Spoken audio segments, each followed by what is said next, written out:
Magandang araw mga kababayan.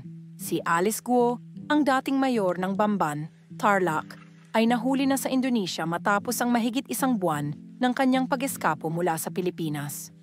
Ayon sa National Bureau of Investigation o NBI, nahuli si Guo sa Tangerang City, Banten noong Setyembre 3, 2024, alas 11:08 ng gabi. Ito'y ayon kay Senior Superintendent Audi Latohero ng Indonesian Police. Kasama si Guo ngayon sa kustodya ng Indonesian Police sa Jatanras, Mabes Polri.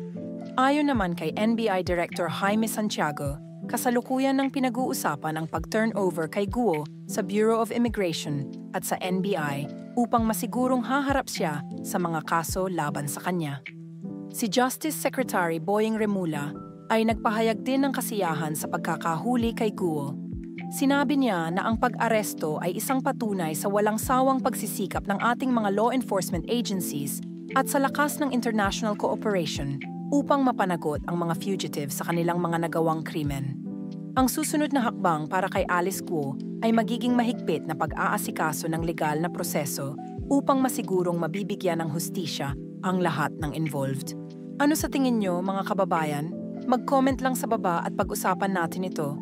Huwag kalimutang i-like at i-share ang video na ito para mas marami pang makaalam sa kaganapan na ito.